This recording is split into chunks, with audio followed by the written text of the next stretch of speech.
Bismillahirrahmanirrahim. Assalamualaikum warahmatullahi wabarakatuh. Berjumpa lagi dengan saya, Nurbaiti Nasution.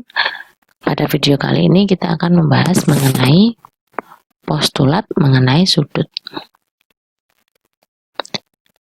Postulat mengenai sudut. Oke ya. Jadi pada video sebelumnya kita sudah membahas mengenai postulat mengenai garis. Sekarang kita mau membahas postulat mengenai sudut. Hanya ada dua postulat yang akan kita bahas dan sepertinya cukup mudah. Oke, langsung saja. Postulat yang pertama bunyinya, besar suatu sudut adalah suatu bilangan positif yang tunggal. Ini semacam postulat yang kedua yang mengenai postulat mengenai garis kemarin ya. Jadi kalau di postulat mengenai garis kemarin yang dibahas adalah panjang ruas garis itu adalah suatu bilangan positif yang unik, yang tunggal. Nah sekarang mengenai postulat mengenai sudut itu berarti besarnya itu adalah suatu bilangan positif yang tunggal. Oke, saya tuliskan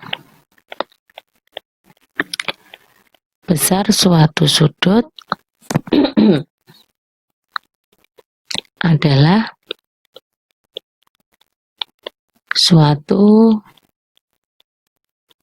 bilangan positif yang unik atau tunggal. Jadi misalkan kita punya sudut sembarang lah ini ya. Oke. Nah, besarnya sudut ini misalkan saya nyatakan alfa, besarnya sudut ini itu pasti positif kan? Kan nggak mungkin besarnya negatif, jelas. Dan hanya ada satu bilangan yang bisa jadi besarnya sudut itu. Mungkin nggak suatu sudut punya besar itu dua macam. Jadi misalkan sudut A besarnya 60 sekaligus sudut A besarnya 30. Mungkin nggak seperti itu. Kan nggak mungkin. Jadi dia harus unik, dia harus tunggal.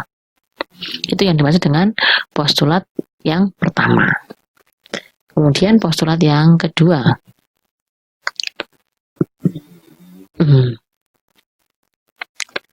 Postulat yang kedua.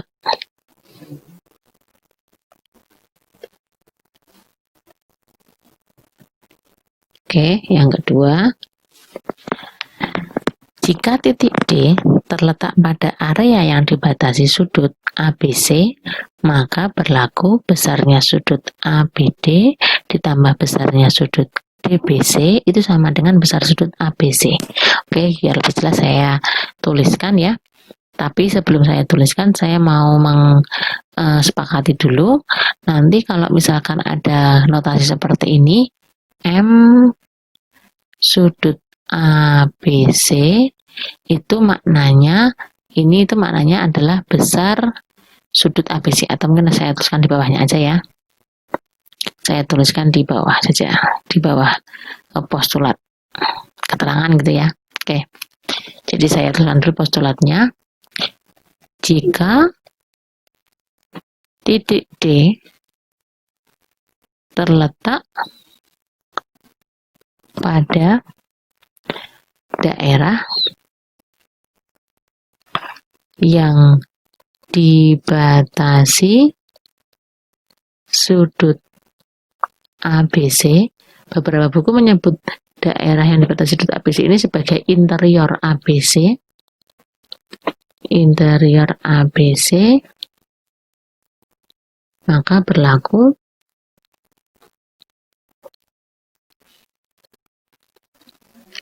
besarnya sudut ABD ditambah besarnya sudut DBC sama dengan besarnya sudut ABC. Oke. Sebelum kita ilustrasikan, saya kasih dulu keterangan ya. Jadi keterangan notasi ini M sudut ABC itu adalah maknanya itu adalah besar sudut ABC. Jadi kalau kita ngomongin besar sudut itu bahasa Inggrisnya itu adalah measure. Measure yang sering dinotasikan jadi M saja. Jadi MABC itu measure-nya sudut ABC, besarnya sudut ABC. Tuh, paham ya? Jadi kalau Anda menemukan notasi seperti ini jangan bingung. Oke, sekarang kita ilustrasikan postulatnya. Bisa nggak ini ya di kecilin dikit biar postulatnya kelihatan semua. Oke, bisa ternyata. Kita jadi agak ke atas sedikit biar kelihatan semua. Oke. Nah, ini postulatnya ini ilustrasinya seperti apa sih? Misalkan gini, kita punya sudut ya. Kita punya sudut sini ya. Saya punya titik A, B, C. A, B, C yang mana membentuk sudut A, B, C gitu. Oke. Nah, terus ternyata pada daerah yang dibatasi sudut ABC ini, pada interiornya ABC ini, terletaklah titik D. Sehingga muncullah dua sudut baru, yaitu sudut ABD dan sudut DBC, ya enggak? Gini ya, jadi muncullah dua sudut baru yaitu sudut ABD dan sudut DBC begitu. Nah, sekarang yang kita mau perhatikan adalah besar sudutnya ABD itu ditambah besar sudutnya DBC ini ternyata sama dengan jumlahnya ini tadi sama dengan besarnya sudut dari ABC, ya enggak? Ya iyalah, ini kenapa disebut dengan postulat. Besar, saya ulang ya, jadi besarnya sudut ABD ini ditambah besarnya sudut DBC yang ini itu sama dengan besarnya sudut ABC yang ini. Itu adalah dua postulat mengenai sudut. Nah, saya harap Anda mencatat semua postulat itu tadi, karena nantinya kita akan sering menggunakan postulat-postulat itu sebagai justifikasi langkah kita dalam membuktikan suatu teorema. Demikian untuk materi mengenai postulat mengenai sudut. Semoga bermanfaat. Terima kasih.